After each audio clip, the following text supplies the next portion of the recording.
Good morning. The music I was playing was by an artist called Yaima, Yaima, and she has a number of albums that have that sort of ethereal sound to them, spiritually based.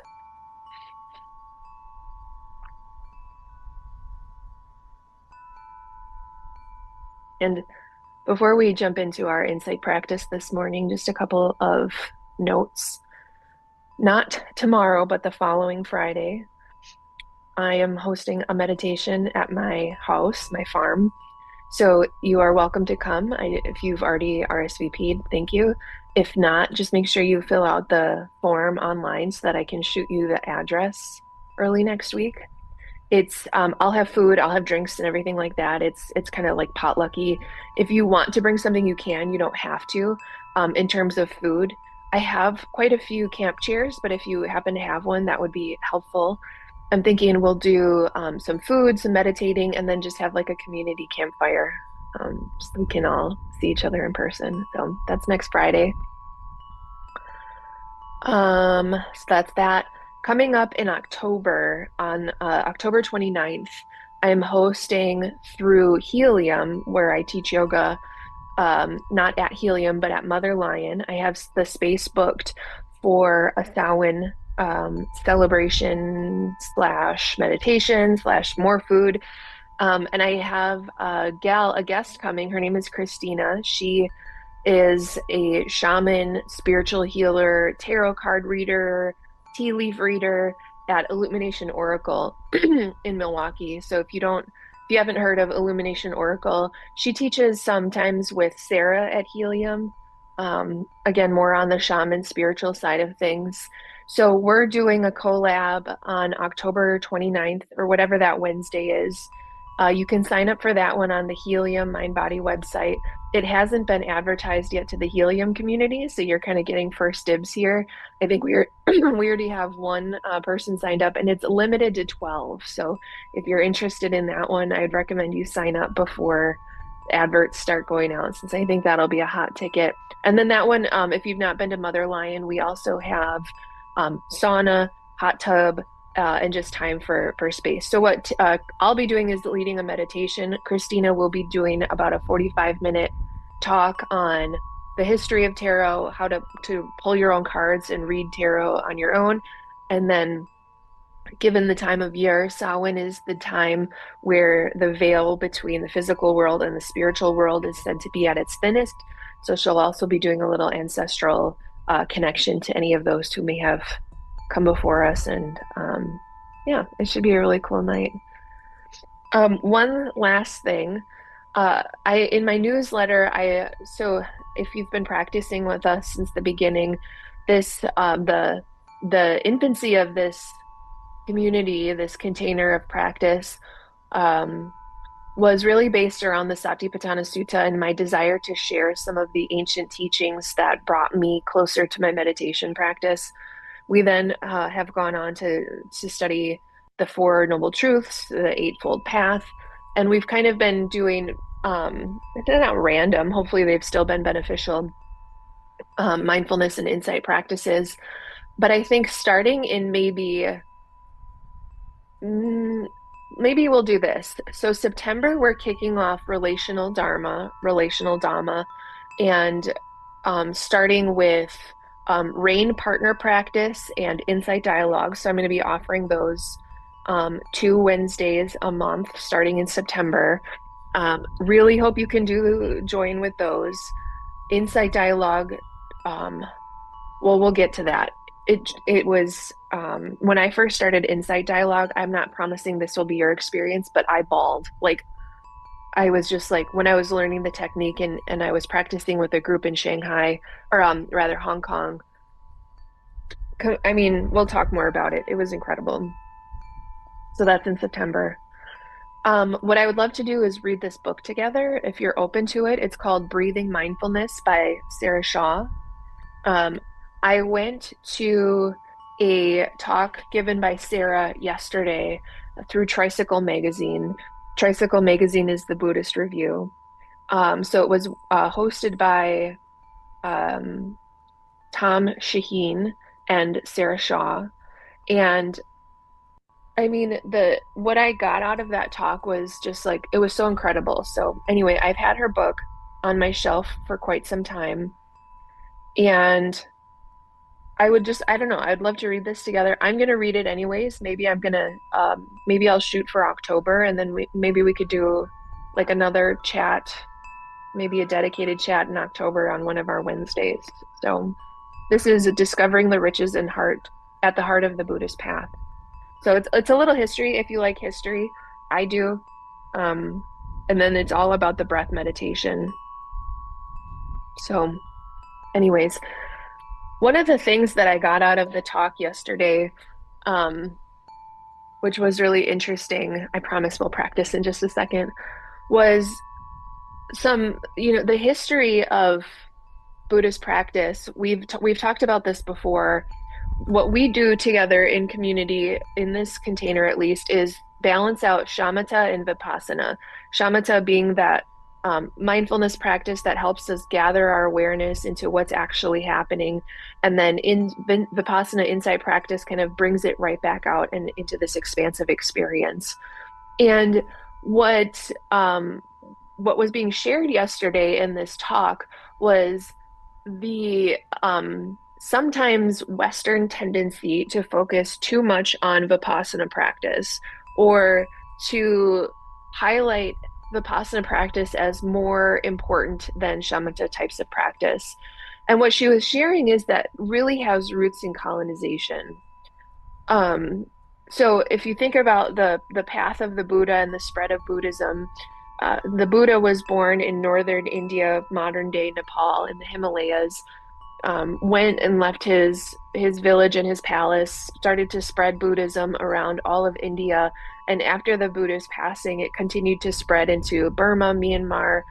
There's Thai forest traditions, and a lot of the colonization that we see in Buddhism and in Southeast Asia and South Asia informed which practices came to the West more easily because they were more digestible for Western audiences. And the scientific background and contemplative, mind type of practices were a lot easier for Westerners to digest. So, like, why the hell am I sharing this? You're like, we're here to practice, not get a history lesson. What I want to share is that even in my own practice, there's continuous opportunity to decolonize my experience. And in a heady type of practice like insight, which it can be a heady type of practice for today, and maybe sprinkling out as we grow together as a community of practitioners, let's not let our insight practice be too stuck in the head. Let's let our insight practice, like while we may have moments of inspiration that come to us through sensations of the mind, let's also keep these as an embodied practice. Okay, and what I mean by that is dipping into the physical sensations of what's happening, dipping into the heart space of this practice.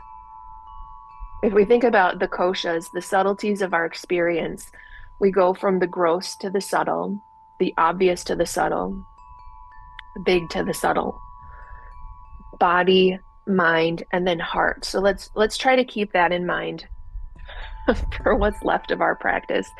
I'm sorry, I didn't mean to go on that long. Usually in practice, it's about this time that I'm dipping in anyways to let you know we're about halfway there. So maybe for our remaining 20 minutes, a little silence. I'll pop back in maybe about 10 minutes. That's it. I love you guys. Thank you for joining me.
a quick second to check in.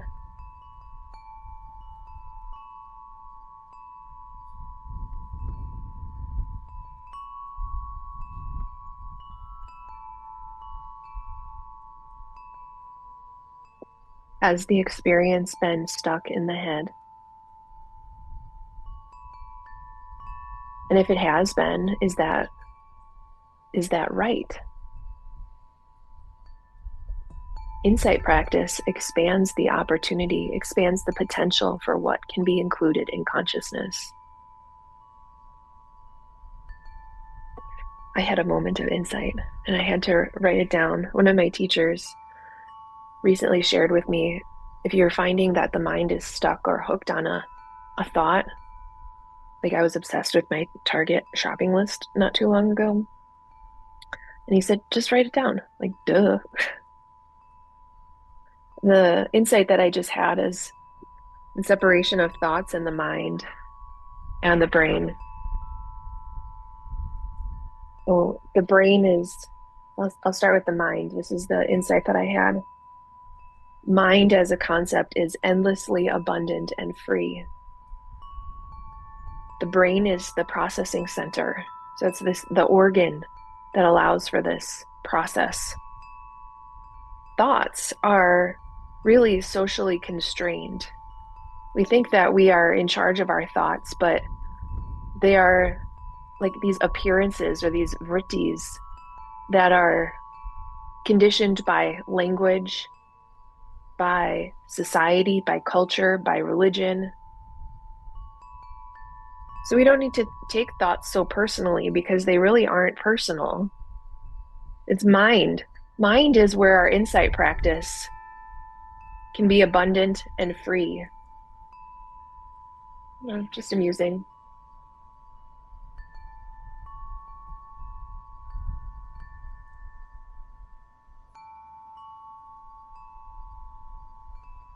We continue our sit.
we start to bring our practice to a close.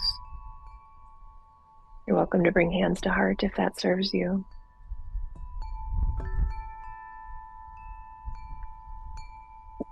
May the merits of this practice be of benefit to all sentient beings. We include ourselves in the circle of compassion.